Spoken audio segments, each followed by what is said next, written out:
Thank you so much for taking time out of your day to do this for us fans. We really appreciate it, man. 19 total tackles so far this year, which one more, you'll have your second best year. Right. So, how you feeling? How you feeling about that?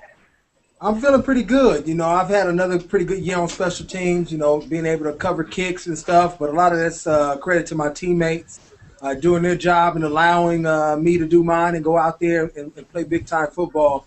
Over the last couple of games, I've been double-teamed a couple of times. That's kind of hindered me, but we have other guys stepping up like Niles and Reed Dowdy. That's going to really take the heat off of me. And if I go out there and handle mine, I'll continue to get tackles and hopefully set a new personal record for myself as far as tackles of the season on special teams.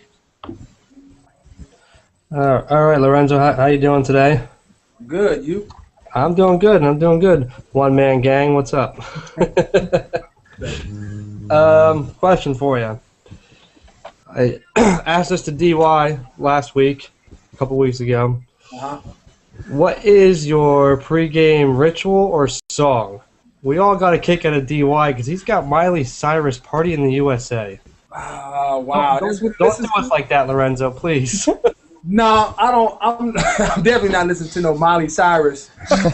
I'm actually real big in gospel music, pregame, gospel, rap, or R&B, and I really love Kirk Franklin's "Give Me That" before I go out and play. It's a big time song for me, so if you ever get a chance to check it out, it's pretty good. But I listen to several artists like Lil Dre, Lecrae.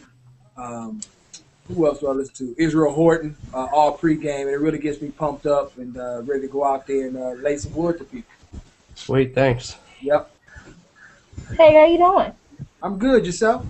I'm good. My question is, I got a 9-year-old who is really interested in playing football, Right. but he thinks he's just supposed to do football and nothing else. So what do you think I'm supposed to tell little dude would be like? Because he's like, listening to mommy is not working right now. He just Right. thinks that he's just supposed to play football and that's it, nothing else. Is he around? No, he's not around. He's actually in school right now. So I was thinking, I told him I was gonna be talking to you, and I'm like, he's gonna have something to tell you when I get back. Well, for me, if he wants to play football, that's great. But at 9, it's way too early to like specialize in any sport. I mean, I didn't play football until I was a freshman in high school, and I played basketball, baseball, soccer. I mean, I think it's very important to try different things. First of all, to see what your passion is, but second of all, it allows you to work on different skill sets. Football is so specific in what you do. When you get a chance to play these other sports, you work on different skill sets that will actually help you in football. So I think if he's able to go out there and try some other things, I think he'll like that, and he'll be able to bring some of those things back to football. So Okay, because last year he did basketball, but Right. he just thinks football is like the greatest thing this year. yeah, well, that's where his heart is. Definitely let him go out there and play, but also tell him he needs to have his foot in some other doors as well, because he might be just as gifted in those sports as well. Okay, thank you. Yep. Yeah. Mine is not really a question. Mine is sort of, when y'all win Monday, Yeah. Cruz talking out the side of his neck. I want the whole team to get on the field and salsa for Cruz. You want some sauce on Cruz, huh? That ESPN. Okay, I'll see if I can get a couple of guys to get together and do that. Yeah, that's what I want y'all to do. He was talking outside of his neck lately. All right, I got you on that. All right. What's up, Lorenzo? What's going on? Man, I'm waking up at 6:20 a.m. in Sydney, Australia here for this, man. That's what's up. That's it, Redskins Nation, bro. I hear you. Yo, I have a question for you.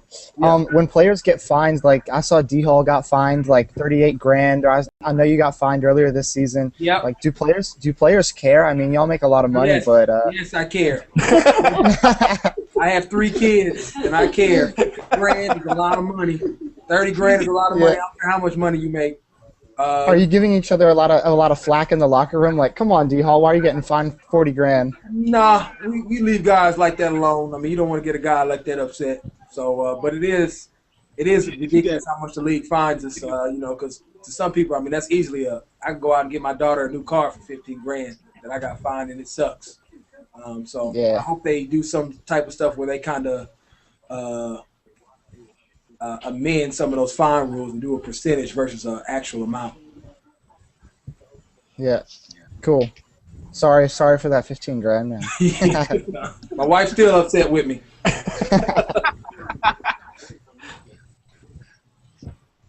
Go ahead, Gary.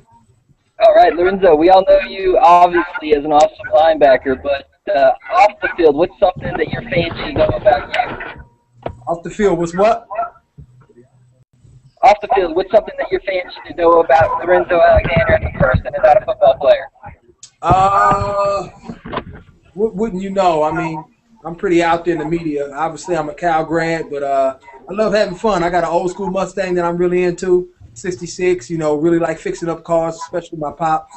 About to put a 351 in there right now with a 505 horsepower. So I like my toys, and then I'm also a fantastic bowler. So if any of you ever want to bowl with me, you know, go bowling. Nice. Yep. All right, yeah, dude, that car sounds pretty good. My pop's got a 65 GTO. Oh, that's what's up. 3 deuces on it. It's surprised he actually let me drive it.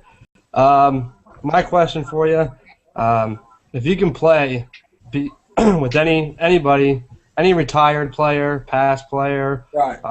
you know, rest in peace, the old players, who would it be and why? Wow, it's a lot of great players in the league. I would have probably loved – my favorite player growing up was Deion Sanders. So I would have loved to go out there. You know, I grew up on the West Coast. I'm a 49ers fan. I know he's with Atlanta and Dallas, but when he was with the Niners, that was my dude. So I would love to be able to go out there with him. I mean, he was a guy that talked a lot of trash and went out there and backed it up. And I love that about him and how, you know, just flamboyant he was. You know, that's not my style, but that's something that I kind of admired as far as how he just went out there and did it. You know, told you to your face he was about to dog you out and went out there and did it. So probably Deion. Nice. Yeah. All right. My question is, who was the funniest guy on the team this season? Wow, we've had a lot of funny ones from Randy Thomas to Fred Smoot. If I had to go with a guy now, Rob Jackson is pretty funny. He has a lot of great jokes for you. Who else? If you weren't playing football, what would you be doing? Well, I'm really huge in my foundation, so I would love to be able to, you know, run that full time. Outside of that, I would love to be a financial advisor or a human resources manager, whatever that look like. But I'm really passionate about helping people and serving people. So whatever field that I can go into where I'm making people's lives better. Yeah, that's it. We need it this weekend. Yeah, we need it big time. So now that I know about your car, your tweet about the 750 Ultra Double Pumper carburetor makes a lot more sense to me now. Oh, yeah. I ordered the wrong carburetor. So, yeah, I'm trying to sell it. I didn't want to send it back because they're trying to take $85 for a restocking fee. So, I'm trying to find somebody who wants to buy it so I didn't lose no money. There you go. So during the Eagles game, we had, you know, the kick return. It looks like you were trying to help out. I think about somebody else that gave me a little bit more hard time, but they don't really mess with certain guys. You just don't mess with, like London. You know, London messes up or gets hit. You don't really bother him too much. You don't say too much, and I kind of get that from the special teams aspect. So the guys didn't bother me too much, but I was just out there trying to hustle. My guy ran. I didn't even see Brandon until I actually ran into him. So it was just an unfortunate play because we actually had some yards you probably would have got if I didn't run into him. Nice.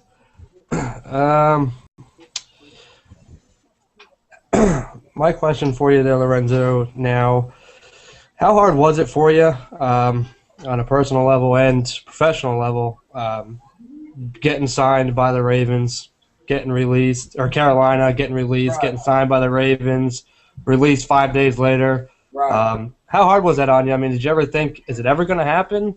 Yeah. I mean, obviously that first year I got picked up by Carolina in 2005 and was on the practice squad all year, and that was hard, you know, being a guy that always played and was the star guy growing up, you know, just like any other guy that's in the NFL, and then getting cut, being told you weren't good enough, and being picked up and then cut again. I definitely thought about quitting because I was flying, you know, coast to coast. Each time I had a workout, and I was like, I'm educated. I can go get a job somewhere else and do it. But fortunately, I stuck with it. and able to find a home here in '06. Doing everything underneath the sun to stay here on practice squad, and everything worked out. So God definitely has a plan, and as long as you're persistent and stick with it, things work out. I mean, if you go through the easy road, a lot of times you don't appreciate it.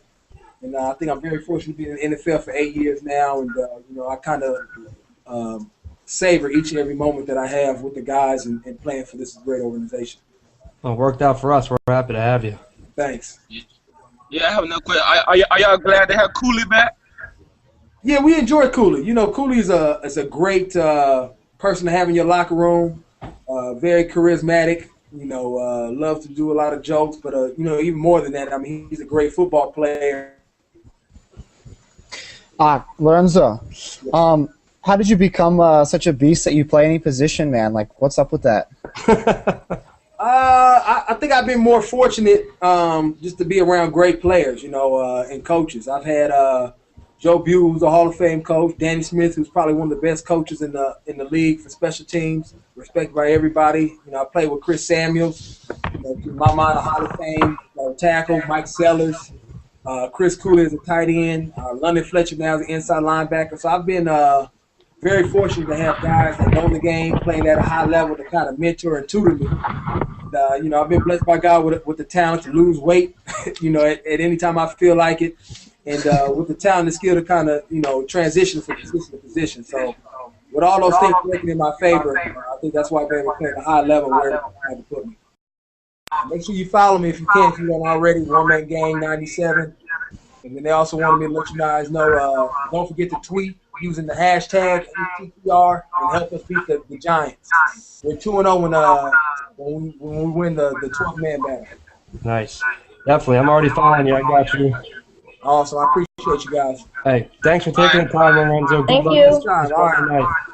Thank you, Lorenzo. Go Redskins. Woohoo! Yeah. Hell to the Redskins, baby. Put